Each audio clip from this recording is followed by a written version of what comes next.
Every revolution starts in the minds of the people.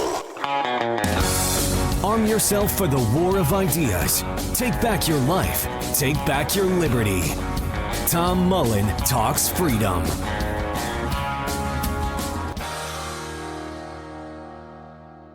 Hello, everyone, and welcome back to Tom Mullen Talks Freedom. Today, I'm happy to have Eric Peters back with us, the libertarian car guy. Been on the show several times before, and he's the chief cook and bottle washer over at epautos.com, where he writes a lot of great political commentary, but also quite a bit about automotive topics in general. So it's a site you definitely want to check out if you're interested in either one of those things. Eric, welcome back. Oh, thank you for having me. And I have some good news to report. And what's that? Well, it's a tonic after the last couple of weeks and months. But it appears that Trump has ditched something called the endangerment finding. And this is something that dates back to the Obama administration, which decreed essentially that carbon dioxide constitutes a threat to public health. And that became the basis for implementing regulations that have served since then as a de facto, but not actual, electric vehicle mandate, because only electric vehicles can comply with the essentially, no carbon dioxide emissions allowed regulations that have been put forward, particularly the one that Trump also knocked back that would have doubled the federal corporate average fuel economy standard to 50 miles per gallon, a near doubling of what it is currently. And again, the only vehicles that can realistically comply with that are EVs. The EPA gave EVs extravagant credit for 100 miles per gallon equivalent or 120 miles per gallon equivalent. And this is kind of just arcane stuff, but CAFE, the corporate average fuel economy, constitutes an average. So the federal government aggregates all the vehicles that a manufacturer has, and figures out what their average fuel economy is. And if it's less than a certain number, in this case, 50 miles per gallon, then they get fined. And then the fines get passed on to the car buyer, obviously, and that's resulted in the jacking up of the prices of the cars. And the manufacturers have tried to deal with this by resorting to all kinds of elaborate technologies, including automated stop-start. Everybody loves automated stop-start. Your engine shuts off every time you come to a red light or roll to a stop. And also things like 9-10 speed transmission, CVT automatics, variable displacement. There's a whole roster of stuff. These are all compliance technologies that the manufacturers have resorted to try to deal with this.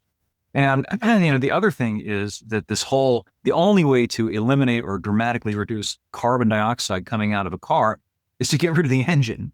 So they're really sneaky about it. They didn't say, we're going to force you to make electric vehicles. They just said you have to comply with these regulations. And the only way to comply with them was to manufacture EVs. And then the other side of the equation, though, was you can't force people to buy them. And therein lies the rub. People haven't been buying them, particularly now that the $7,500 tax rebate credit that was available to affluent people who had to have enough income to qualify has been rescinded. So the EV market is collapsing. And I've got nothing against EVs on a personal level, but I'm happy to see this happening because it's an entirely politicized, false market driven by government regulations, not by market demand. So you've said a whole bunch there. And I think one of the things that's important for people to understand, because they'll finish watching this podcast and then, if their memory is good enough, they'll go back and find either Biden or Obama or some other Democratic politician saying there is no mandate to have EVs by a certain day or whatever. But what you're saying is, no, they don't officially mandate that you have it, but the EVs will be the only thing that can comply with regulations 1 through 2,550. And I guess the question then is, how do those all tie into this danger to public welfare? I mean, couldn't they just say, we're still going to have the same regulations, or is there some legislative tie in there? It's the pretext that provided the justification for doubling the corporate average fuel economy requirement on the one hand, and on the other for other requirements requiring ever less in the way of carbon dioxide emissions. And they did another sneaky thing. It used to be that in the regulatory scheme of things, emissions were things like unburned hydrocarbons and particulates. In other words, things that affected air quality, that were pollutants. that made your eyes water, that made you cough if you got near the tailpipe. Everybody sort of understood that. Carbon dioxide does none of those things. Whatever your position is on climate change, carbon dioxide doesn't it has no role whatsoever in the formation of smog. It doesn't darken the skies. It doesn't make your eyes water. But it was a clever psychological trick to include carbon dioxide as a regulated emission, under the EPA regulatory authority. That's what they did. So, for years now, you've been hearing about how the federal government is going to reduce emissions. And if you dig into the nitty gritty of it, they're not talking about the stuff that makes the skies dark and makes your eyes water. They're talking about carbon dioxide. And you can make an engine extraordinarily clean so that what comes out of the exhaust is essentially almost nothing other than water vapor and carbon dioxide. Doesn't hurt the environment at all, but you're going to have carbon dioxide inevitably when you burn a hydrocarbon fuel. So they basically backed the car industry into a corner. There's no way you can fix that other than getting rid of engines. You can add a catalytic converter, you can add fuel injection, all sorts of things to make a combustion engine burn very, very cleanly. But you can't get rid of carbon dioxide without getting rid of or downsizing the engine. There's a trend people are probably aware of who are listening to this of putting ever smaller engines in big vehicles. You can find 1.5 liter, 2.0 liter engines in 2-ton vehicles. Chevy half-ton trucks have a standard 4-cylinder engine now. And the only reason for that, is that these smaller engines, because they're physically smaller, they have a smaller cylinder volume, they move less air. And so by dint of that, you can score well on the government tests. Now, the really hilarious thing about it is to compensate for the fact that they're so small, they heavily turbocharge them. And the idea is that, well, it'll pass the test, but when you're driving one of these things, in order to get any kind of adequate power out of it, you push harder on the gas pedal, which dials up the turbo boost. And when it's under boost, the thing is burning as much gas as it would have if you had a V6 or even a V8 engine. It's just, it's a stupid circus. It's a compliance circus. And, this hopefully will put a stop to it. But, who knows? The way things are going, Trump's approval ratings aren't very good and the midterms aren't looking so very good. So this could just be a temporary abatement because, again, it's all political. The federal government has become effectively omnipotent. So what happens if the midterms 10 months from now end up resulting in a Democrat tsunami, and then come 2028, we have Gavin Newsom as president? They'll just go in and reverse everything and reinstitute all of this stuff. So at least for now, it's good news, but it might not be long-term good news. Yeah, and that's, a subject that's talked about a lot on this podcast, which is, it probably sounds to the passerby like, why is this guy always railing about the New Deal? That was 90 years ago. And the answer is it never went away. And the fundamental constitutional change that these unelected bureaucrats can write their own laws, either at the direction of the president or regardless of the direction of the president if he doesn't pay attention enough, which sometimes Trump is prone to do. It just, you don't have any kind of accountability to the people as you would have, as bad as it might be in Congress. At least there has to be a vote. And there could be all kinds of honorable and dishonorable reasons why something like this couldn't pass if it had to get through Congress.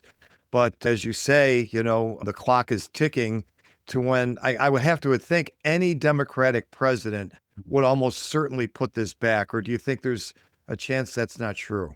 No, I think it's a certainty that if we got a Democratic president, because it wouldn't be a Democrat, it would be a hard leftist at this point. The Democrat Party doesn't really have any Democrats anymore in it. It's got hard leftists. Now, Trump made a very sound argument on constitutional grounds with regard to the power that the regulatory bureaucracy has assumed. And essentially what it is that they have become a de facto legislature, and that's unconstitutional. Congress is supposed to write the laws, and there's a good reason for that, because it provides at least some degree of direct accountability to the public, because you can vote in or out your congressman, at least hypothetically. Bureaucrats, on the other hand, are essentially uncountable. Bureaucrats can't be removed from office by election, and yet regulations have the force and effect of law. Everything that the EPA says is binding.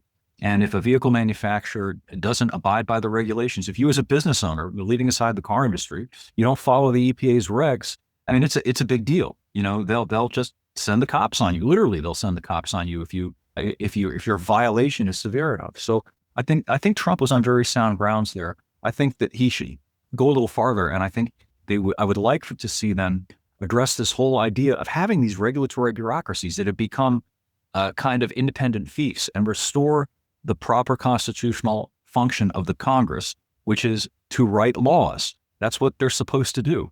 Vote on the laws in a public manner, subject them to cost-benefit analysis, and stop it with offloading the congressional responsibility to do that to these bureaucracies. The EPA is one, there are many others, and they should be done away with, in my opinion. Yeah, I couldn't agree more.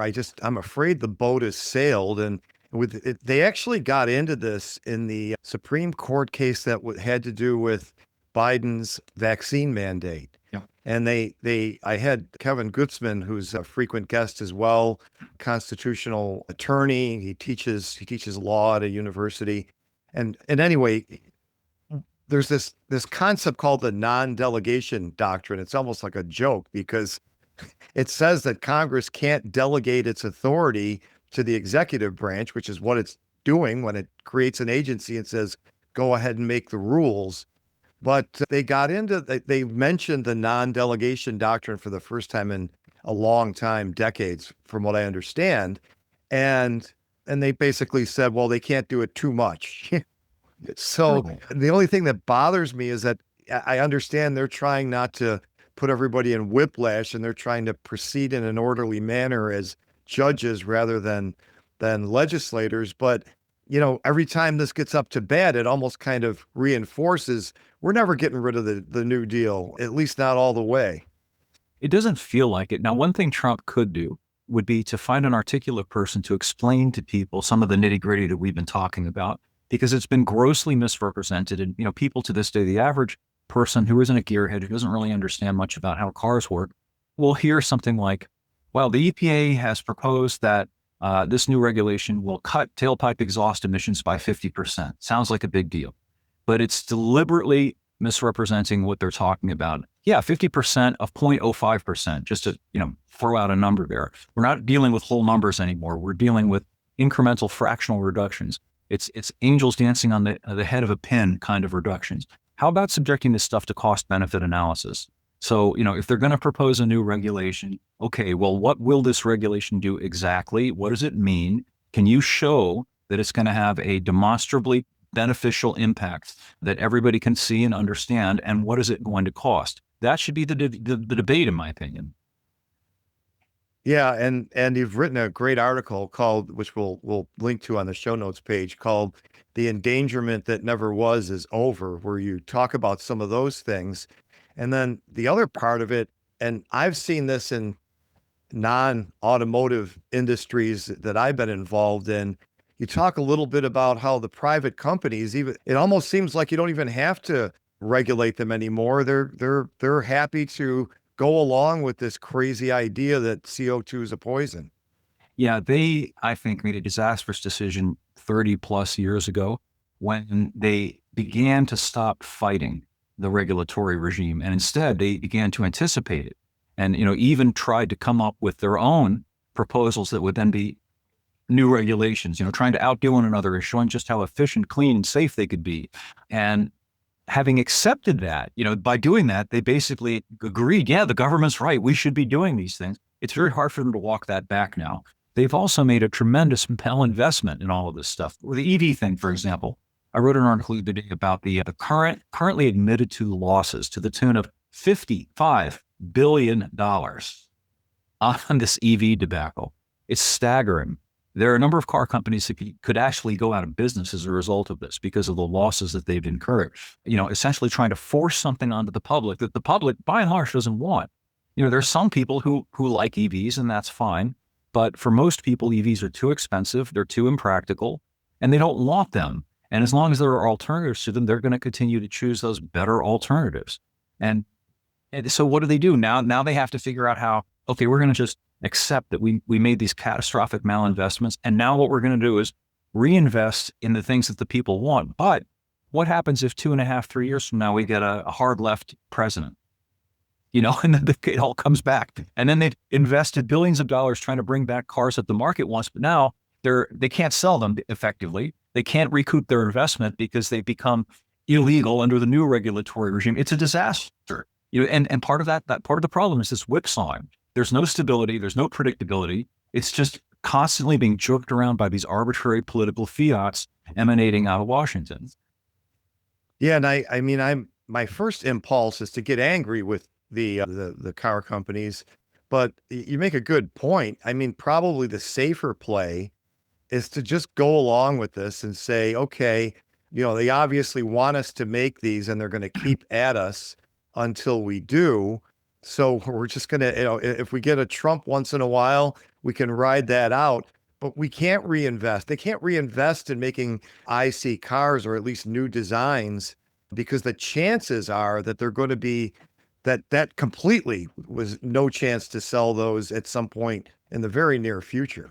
Yeah, they could have seen this coming, in my opinion. It's one thing if you go back again 30 or 40 years. Okay, so they're going to require an airbag.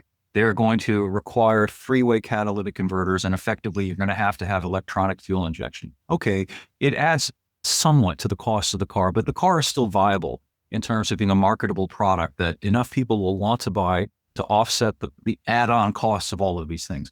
But we sort of passed an event horizon about 2 years ago when the average transaction price, i.e. what the average cost of a new car is now $50,000. It's insane.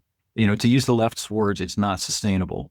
What's the average family income in this country? Something like 70,000? You probably know the number better than I do. It's in the 60s, actually. Last time I looked, it was 67.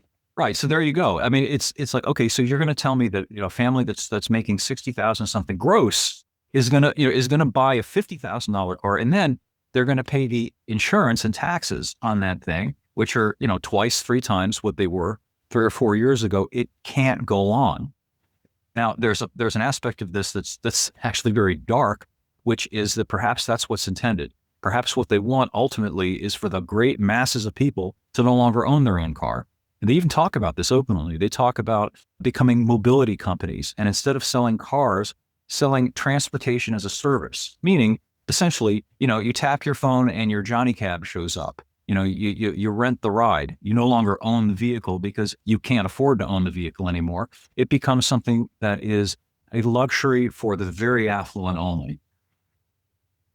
Yeah. On one hand, I'm sure there are people who are at the World Economic Forum and places like that who would like to see things that way.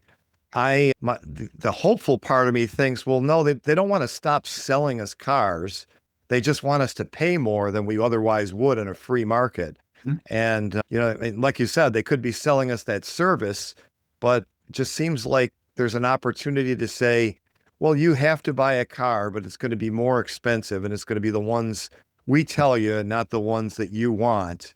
I guess either way, it's kind of 6 or 1/2 dozen of the other.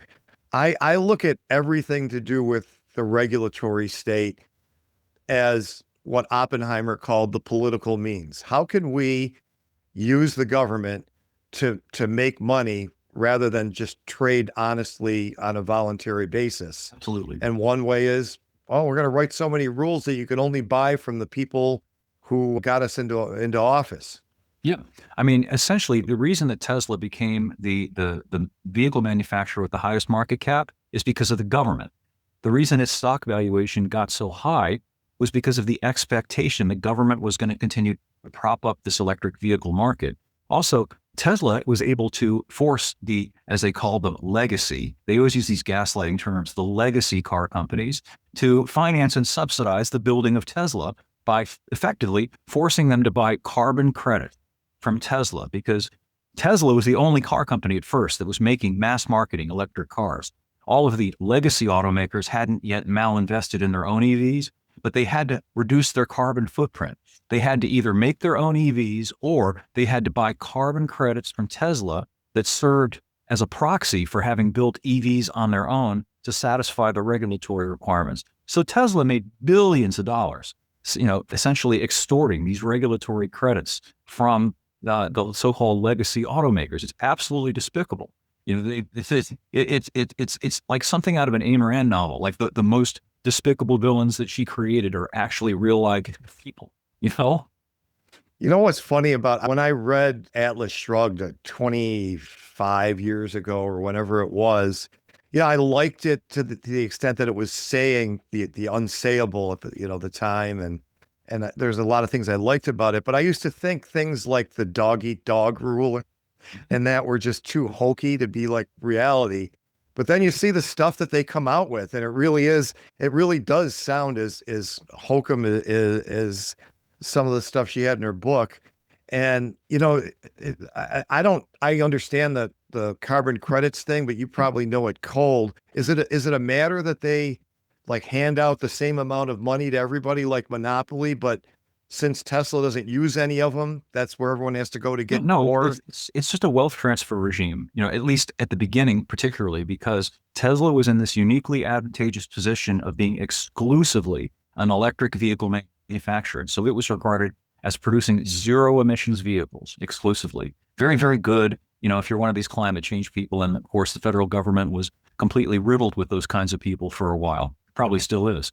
Anyway, the legacy automakers were at that time still making cars with engines, and cars with engines don't qualify as a zero emissions vehicle. So the only way they could get credit for producing the number of zero emissions vehicles that effectively they were forced to by the regulatory regime was either to make their own, which is a big deal. You have to do the R&D, you have to tool up, you have to prove it, all these things. It takes years to do that. So they could do that, or they could just buy credit from Elon. The credit was equivalent, each credit, whatever the particular amount was, to having produced a zero emissions vehicle of their own. That's how it worked. So how does Tesla get the credits to sell? Oh, because they are awarded by the federal government. They were uniquely the only manufacturer, mass market of electric vehicles. If you want, this was going back about 9-10 years. It took a while for the other manufacturers to start to build their own electric vehicles. Ultimately they had to, but initially what they had to do was figure out how are we going to comply with these zero emissions requirements? What are we going to do? Well, the only thing they realistically could do was to buy these so-called carbon credits from Elon Musk. And they all have their own electric vehicle, or most of the big ones have their own electric vehicles now, correct? Yes. And are any of those selling at all? Or no? I mean, the best example of how bad it is, I'll give you two. The first was the Ford F-150 Lightning, which was the battery-powered version of the F-150 pickup. The F-150 pickup is the best-selling vehicle in North America. They sell something like 500,000 of those things every year. They could not offload the Lightning. They build them and they would just stack up at dealer lots. Nobody wanted them because the short range, the long recharge time, that's the critical factor, not so much the short range. I don't think it really would have mattered if EVs only had 150-mile range. If you could charge the thing up in say 3 to 5 minutes, like you can fill up the tank of a gas hog car, right? No problem, because you can get back on the road. But who wants to, even people who are like hardcore greeny lefty people, do you want to sit at a Sheetz for 45 minutes a couple times a week? Sitting there waiting for your vehicle to charge up? It's ridiculous. People don't put up with that. Politics aside, that's just not going to fly. And it hasn't flown. So anyway, Ford ended up having to lose about $20,000 on the sale of each Lightning before they finally pulled the plug. The thing was only on the market for about 3 years. They finally cut bait and said, we can't do this anymore. It's getting to be too much. Ford alone has lost $20 billion. They admit to that on their EV project. And the same is true of all the other vehicle manufacturers. Nissan has had to pull the Ariya. That was one of their second EV after the Leaf. It too, people didn't want it. Too expensive, too impractical. The Leaf, they've lost money in every Leaf that they've ever produced. Mercedes, which had gone all in, they said, we're going to be completely electrified by such and such a date. Well, people stopped buying their cars. Surprise. I got into a Mercedes about this. I pointed out to them, guys, look, the reason people buy a Mercedes is because it's different than a Tesla. It's different than a BMW. You guys make brilliant engines. You have wonderful V8 engines, inline 6-cylinder engines. If you turn these things into a battery-powered car, all it is a differently shaped Tesla with a big Mercedes star on it. What does that mean? It's not a Mercedes anymore. And sure enough, people didn't buy them. And they've had to walk that back and had to say, okay, we're putting engines back in our cars. They're still making some EVs because they have to in Europe. The situation in Europe is still pretty bad. But in North America, they've gotten religion. They realize that this is not going to work. So I remember that the year 2030 was significant. Was it still significant before Trump's announcement here? And is it still a significant year where something is supposed to happen with electric vehicles and electricity in general. Yeah, there are a number of states that have California, there were 2030 or 2035, I can't recall exactly, that say that by that date, it will be unlawful to sell anything other at the new car at the retail level than an EV. And I believe that that's still in place. And I think a number of other states have emulated California's, including at Washington and Oregon. They typically do the same thing that California does. What a surprise. Yeah. Yeah. And of course, worldwide, they're still trying to push that in Europe. It's not going over very well over in Europe either. Again, it really does come down to dollars and cents. You can't expect people to pay upwards $10,000, $20,000 more for a vehicle that doesn't work as well as a vehicle. Dodge is another brand that's in terrible shape right now. They had a very popular lineup of cars, including the Charger and the Challenger. People loved the Charger. Big American car, V8 engine, standard V6, and you could pick one up for about $32,000. Well, because they were, all in on this electrification thing, they canceled that car in 2023, and they tried to bring out a battery-powered Charger, and that went over like the Hindenburg. I've yet to see one on the road. It's been out for 2 years. They can't get rid of them. So what have they done? They're frantically trying to put their Hurricane Inline 6 into that thing to give it an engine. It's a good looking car. With an engine, it's a viable car. The way it was with a battery, and by the way, they increased the price by $20,000. So, from 23 to 24, the price went up 20 grand. And for that, you got this battery powered car that forced you to plan your life around where you're going to plug in. How long have I got to wait for this? And mind you, they never tell people, you can't charge quickly at home, and you have to have a home in the first place to be able to plug in. So what if you live in an apartment? What are you going to do? Well, you're going to have to constantly be driving to these public fast chargers, and they're not very fast. You can get a partial charge, in 20 minutes, but that's a partial charge, which means you're leaving it with a partial charge, which means you're going to need to charge again sooner. And you're going to end up spending your life sitting in a parking lot somewhere, waiting for the thing to charge up. And it's just, would you go to McDonald's and wait in line for half an hour to get a hamburger? Of course you wouldn't. This is just not a viable thing. And that's not to mention, where are all these chargers going to come from? They right now it's a novelty when somebody has an electric car, but I don't even see them building enough chargers.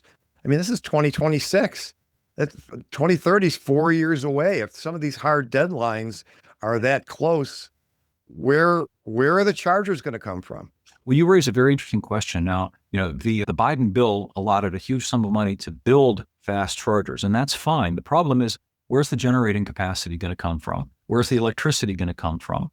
One of the big differences between electricity and gasoline is that gasoline can be trucked anywhere. You can fill a tanker truck with liquid gasoline, and you can send it to a gas station out in the middle of nowhere, and it gets put into the underground tanks, and then you can pump it into your car. Electricity has to be conduited consistently from the point wherever it's generated down the line to wherever that charger is. That's the other part of this infrastructure equation. And then there's another piece of this. In order to impart the extremely high voltage electricity that's necessary to charge an EV in any kind of reasonably quick time. You hear people talk about, this EV can be charged in 10 minutes. You have to have infrastructure and equipment that doesn't exist outside of the lab. You're talking about amps, watts, volts that require like super liquid cooling and pipes this big. It's not going to work, period. There's no way it's ever going to scale up. The only way this would ever scale up is if they figured out Mr. Fusion, from Back to the Future. And there was some way to produce that kind of electricity and to distribute it in a mass way to lots of vehicles. But there's just no way, given current technology and the limitations of it, that they're ever going to be able to, one for one, replace the existing fleet of gas engine cars with battery powered cars. It's just not going to happen. And when I just guess that I'm sure that most reporters wouldn't ask a politician talking about these things the question that you're sitting there at home saying, how could you not ask this? Like, if they could scale up that much infrastructure, wouldn't it be burning a lot more carbon than just the cars driving around with gas-powered engines? I think one of the easiest ways to understand the lie behind all of this, okay, they tell us that there is a an existential crisis, climate change. It's so bad. We have got to quickly transition over to these electric vehicles. Okay, then why the emphasis on ultra performance and luxury? The typical EV has an extraordinarily large battery that weighs, in some cases, 1,000 pounds or more. In order to store the electricity to drive high-powered electric motors to get you to 60 miles an hour in 3 seconds. Wait a minute. If we're talking about an existential crisis, what does it matter how quickly it gets to 60? Wouldn't we be focusing on just the most basic, efficient kinds of electric vehicles imaginable to get as many people into them as possible? They probably would take 15 seconds to get to 60. They'd be something not particularly enjoyable to drive, not particularly exciting, but they'd save the planet, wouldn't they? The problem is that all these affluent virtue signalers, these rich people, they don't want to be impinged on. It's to understand this. It's like seeing John Kerry getting on his private jet to go to Davos to rant about the climate. They have private jets. They have these things. It's for us to suffer and to not have these things. So it's preening and it's politics. It's got nothing to do with anything remotely like an existential threat because the climate is changing. It's nonsense. So I want to ask you also about Tesla. So Tesla does, make electric cars, and that's their business. And Elon Musk says that they lost the credit several years ago, and things are better than ever. Are they doing well? And is it just that they are the only supplier? I mean, it almost like Elon Musk himself is walking away from Tesla. Literally, he said recently, I had an article a couple of weeks ago about this, that the future for him is in robotics and AI, not in manufacturing vehicles. Part of the problem for Tesla is, the left doesn't like Tesla anymore. That doesn't like Musk anymore. That's one problem. The other problem is that all of their models are old. I mean, the Model S, that's their Highline model, is ancient. It's like a 10-year-old car. It hasn't been updated in a long time. And in the car industry, a 4 or 5-year-old vehicle is kind of getting long in the tooth. They didn't invest in updating and making their vehicles new. So it's gotten to the point now where they've actually canceled the Model Y and the Model X, and the big factory in Fremont, California that made those two Tesla models is being converted to make robots. That's the SpaceX and robots and AI. That's where Elon Musk sees the future. And what's the revenue for robots right now? I mean, is he selling robots, or is this all just investment in a future enterprise? I personally think he is the greatest grifter of the past 100 years, probably. He's walking away from Tesla and figuring out that maybe, I don't know, he's gonna build up this hype about these robots. I don't get it. I don't want a robot. I'm not interested in it. But I guess there are a lot of people out there who maybe want a robot, and maybe that's going to drive the market cap of his robotics operation. He's also, of course, heavily involved in SpaceX, huge government contracts to put things up into low Earth orbit. Meanwhile, he's using SpaceX to buy the Cybertruck, that ugly looking thing that looks like some 6th grader drew it on the back of a napkin. They are not selling either. He can't get rid of them. So what he's doing is getting SpaceX to buy the Cybertrucks as fleet vehicles, which means you and I get to pay for them through the taxes that go to fund SpaceX, or the contracts that go to SpaceX. Yeah. And I haven't, gone fishing through his quarterly reports or anything. It seems like if the Teslas aren't selling, he's not really doing anything that's generating the kind of revenue that would maintain him as the richest man in the world. But somehow or other, he seems to stay the richest man in the world. And it's been quite a few years since, that has been the case. So maybe that is a good project to do. Let's just go see, where is Musk making any money? And I can't believe it's all government funds because, as you said, he's not popular with the establishment unless that's all, part of the grift. I mean, as well. people will buy stock in his companies because he's very good at marketing and hyping the future profitability of what he's got to sell, which very often involves some form of rent seeking. And people hear that word. They hear Musk, they hear Tesla, they hear SpaceX. That's a good investment. Call their broker, buy some stock in that company. And that, of course, drives, it's sort of like a feedback loop. More people buy, value goes up, and but inevitably it goes down again. I guess it all depends on when you buy and when you sell. Yeah. Well, sooner or later you have to have some earnings, I guess. I mean, particularly when the recession comes, usually that's when you find out all the companies who really didn't have any earnings. They were all fake. So I don't know. I guess the last thing we could talk about is kind of speculation, but as these hard deadlines approach, what's your best guess at what happens when we get to one? And obviously, none of this is going to happen. Either people give up their cars and comply, or they just start ignoring the government, or the government just backs up, keeps running around with their hair on fire, but all of a sudden the dates start moving back. If you had to take a guess, what do you think is going to happen? I think it's going to be a combination of those factors. I think a lot of people are just going to sullenly and not so sullenly resist and ignore. Good example of this. A lot of people are just buying these little ATVs and not, for off-road use only vehicles that can function as a car. If you live in a rural area like I do, you know what a side-by-side is? No. Okay, if you go to a motorcycle store, it looks kind of like a dune buggy. It's four wheels, has an engine, and it's effectively a car. It just doesn't have glass around it. It might have a windshield, but it might not have side. Oh, okay. Yeah, I've seen them. I didn't know that's what they're called. And okay. people are just, saying, well, you can't technically use these things on public government roads because they don't have license plates and so on. People are doing it anyway. And I think people are going to start buying vehicles that technically don't meet all of the regulatory rigmarole. Trump did a good thing, by the way, by bringing up the subject of the tiny cars. You remember that a couple of months ago? Yeah. Which meant these, in Japan, they're called Kia cars. And they're basically little vehicles that are inexpensive. Some of them don't even have any airbags, and we're not allowed to have them. Not because they're not safe, but because they're not compliant. And I just wish some manufacturer, some major company like Toyota would say, you know what, we're going to just start bringing these things in and put them on our dealers' lots. And if people want to buy them, they can buy them.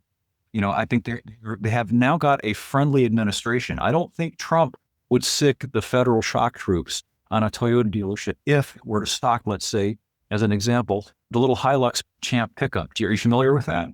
No, I'm not. Okay, so Toyota makes a little pickup called the Hilux Champ that you can get in other markets. It costs about $14,000. Little basic pickup, kind of like the ones that we used to be able to get here in the 90s and up to the early 2000s. Yeah, I remember. Yep. Yeah, I think there are a lot of people out there who would absolutely love to have a basic little pickup that they could buy for $13,000 or $14,000, don't you? Yeah, I think a lot of people would. I just can't believe that people that are making, as you said, the average salary can even afford an IC car right now, $30,000. They can't. So look at the repos. Repos are through the roof. What people are doing, they are about to go underwater on their existing car loan. And what do I do? What do I do? Well, they go to the dealer, and the dealer says, well, here's what we'll do. We'll take your car in trade, and we'll fold the balance that you still owe on your underwater car into your next car loan. And now people are commonly paying $900 to $1,000 a month in car payments, and it never ends. And eventually that does hit a hard wall. Eventually a point comes when you just can't do it anymore, particularly when, 2 bags of groceries now cost $100. It's not just cars, it's everything else. And so the cushion isn't there any longer. The disposable income, the ability to handle these kinds of payments is gone. So I wish some manufacturer, Toyota is one, Nissan is another. There are a number of manufacturers that have these inexpensive little cars that you can buy in Mexico, you can buy them in Europe, you can buy them in South America. Bring them here. And, that would start the tsunami, I think. That would start the flood. If Americans have no idea what they are missing and what they're not allowed to buy because of the way we've been walled in by this regulatory regime that effectively forces us to buy these completely over-the-top, hyper-expensive, obnoxious government-approved vehicles. Yeah, well, I think that's you just put a point on it. That's exactly it. And again, to me, that's the reason for the whole regulatory structure. I mean, it's not just cars. Pick any industry. People have this idea that the regulatory agencies were started because of some public outcry by consumers to make things safer or fairer. And that is never, ever the case. It was always like the competitors of the most efficient producer who said, we don't want to compete with this company anymore. You got to make it illegal for him to be that good at this. Right. And I mean, that's really the story everywhere. Anything we've left out of this, Eric, that you could think of that from your article or what happened with the announcement? No, I think that pretty much covers it. I'm happy to come on another time if you'd like to get into at greater length. Yeah, let's see what happens now that he's done this. You know, I'd love to see something good happen for a change. I mean, we're Sure. starving for some good news. And at least Trump, he did something that affects this country in a positive way. So let's give credit where credit is due. Absolutely. And let's hope he continues down that road. By the way, we'll add one more thing.